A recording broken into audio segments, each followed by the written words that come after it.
Hey, what's up, guys? We're back with some more 280zx stuff. Today, Fast EFI. We're hyped.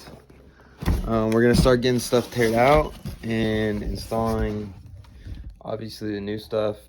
The Z has some problems right now. It runs pretty rich. It doesn't like to idle. It gets like 7 miles per gallon. It's supposed to get like 20. So I'm hoping this is gonna fix all of it, but we're gonna find out. Alright, so basically in this clip, we were just getting the wiring harness all unattached. We had just started disconnecting some other stuff. Alright, we got the first part off. The stupidest part of this whole thing. Yeah, big hole in the engine bay already. Alright, so I kind of lost track of time. Got some more stuff pulled out. Got the wiring harness all taken apart. We're gonna get it pulled on through. Intakes put back in. Yeah, just gotta figure some more stuff out. We're getting there though. It's starting to look better. Harness came out. That took 3 hours, 2.5 hours to get out. 4 hour minimum by butt. Alright, so this was our first attempt at trying to pull the wiring harness through. We were trying to pull the plug that plugged into the ECU through, and as you can hear, Not fitting? It's way bigger than the hole. so at this point, we realized that we had to put the wiring harness in the other way. So all the connectors that had to go into the engine bay had to go through the interior firewall first. So I was inside the car, shoving plugs out of the firewall, and I had my friend on the other side grabbing them and pulling them through. It was a long process, to say the least. Oh, not yet, almost. You got 2 more connectors. Okay. You have to a little bit. Okay, stop. We're almost there. We're almost to like main, like almost everything through. And one more. Okay. There's a couple things like that. Those two guys just handed you. Yeah, pull just. Okay. Yep. Go for it. Yeah. Okay. Okay. All right, day one recap. Old wiring harness is out. New wiring harness is slowly getting put together. Slowly getting everything hooked up. Lots of dumb stuff. Coolant line had to get capped, and I think we have to put a bolt in that right there. I don't know where that's at. Right there.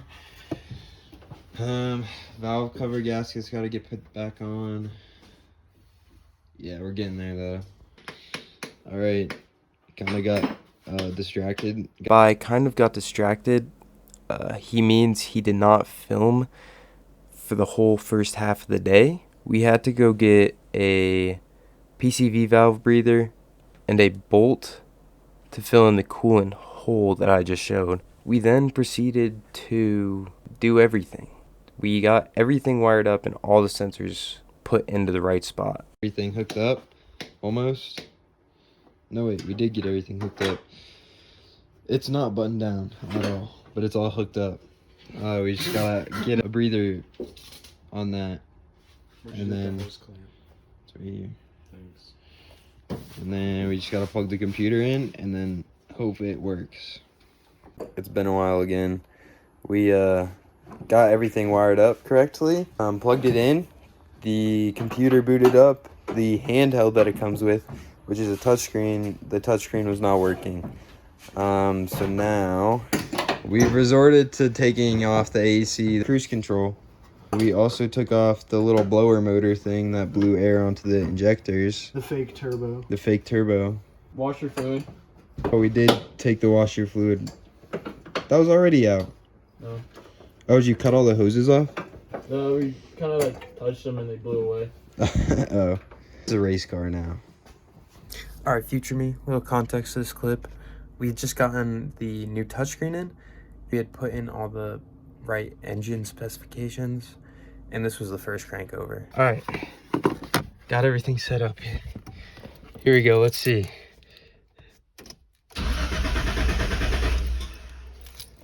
It's cranking. I don't know. It's also not reading any engine RPM.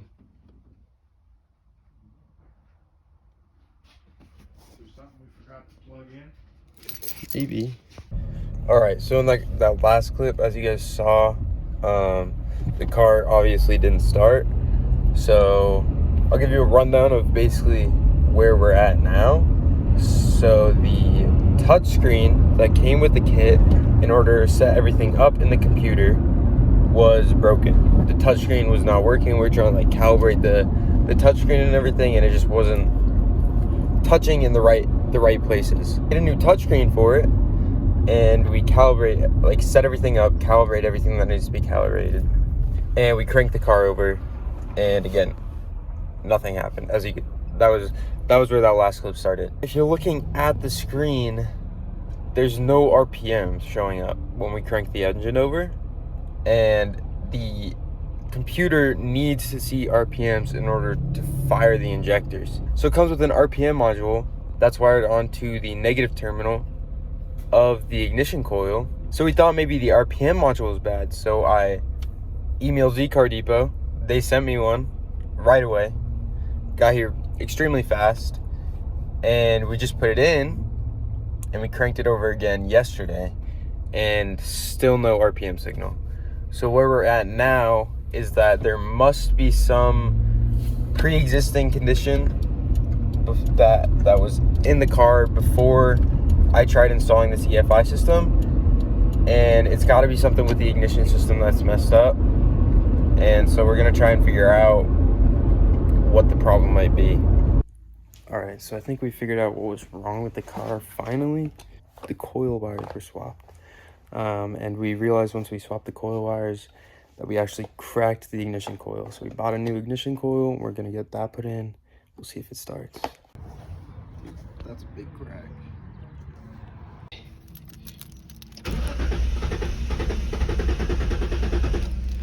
Dude, it's trying.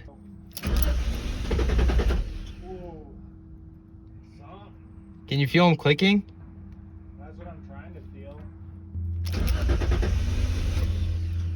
Dude! Oh my gosh. Yeah!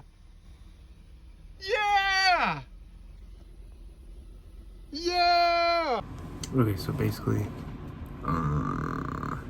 we got the car running, as you can see. It idled super well. It got hot. It stopped idling. We think we might have figured out the problem. I'm gonna end the video right here. That should be possibly the video next week or maybe the week after. So you guys are just gonna have to, follow to see if we figure that out.